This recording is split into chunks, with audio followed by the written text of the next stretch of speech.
Well,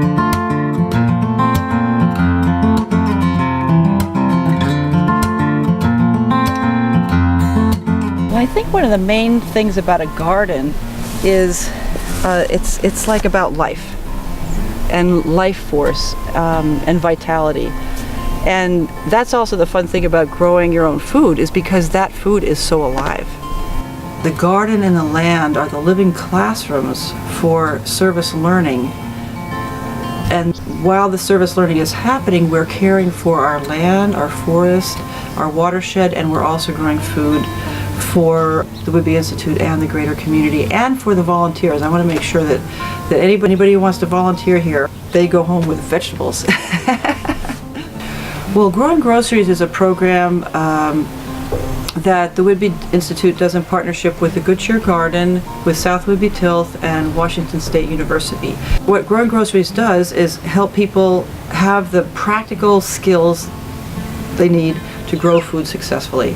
So we have a class every second Saturday of the month from March through October. So it's timely information on what do you need to do now? What are things to consider? What are the best vegetables? What are the things to watch out for?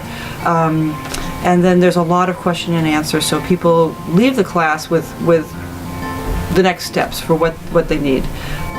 Anytime you're in the garden and you're learning and you're doing that for the benefit of the others, it's service learning. Working with Carrie Peterson over the last 4 years as part of the Learning from the Land program has been especially good for the Leaf School. The Leaf School brings students out to a number of different organizations in the community, to tribes, government agencies, and nonprofits, and we help them accomplish their mission while the students learn about people, plants, and animals of Western Washington. So I believe that learning takes place best in context.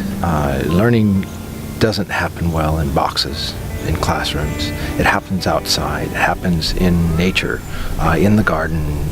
There's a way in which, by being outdoors and being a part of the greater natural world, that all your senses are turned on. And you're paying attention to the sounds, to the smells, to the sights. And your learning is far more holistic than can occur in a classroom. There's the nourishment of coming here with your family and seeing your children just come alive and taste different things and smell different things and have the excitement of seeing plants grow and then enjoying eating them. So there's all different ways that this garden feeds people. And we did the whole salve project because the children could pick the flowers and prepare them, and they've picked the peas and the carrots that they've been eating for their snacks. So it's a very integrated experience. Oh, it's beautiful. Let's smell it. Look at this. Another aspect of the Learning from the Land program is our community gardening leadership training.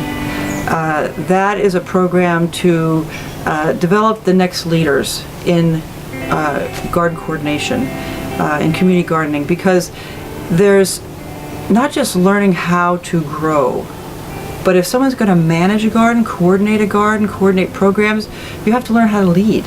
And that's a whole different set of skills. It's really important to start the next generation of farmers and gardeners trying to feed communities. Part of what I've been doing with Learning from the Land is creating programs that are fundable, that people say, wow, this program makes a difference. So whereas we don't make a lot of money, we don't have a lot of income in Learning from the Land, Growing Groceries, may have 15 to 25 people coming, but if they're only paying $15 a session, that's not like a big money maker. But it's a big impact maker in terms of the ripple effect of the difference it makes in the community. Learning and change, I think, often best happens without it being explicit. Without saying something or telling something, but by doing it, sometimes there's no words exchanged, it's just the experience of doing it, and then real profound change and real profound learning happens.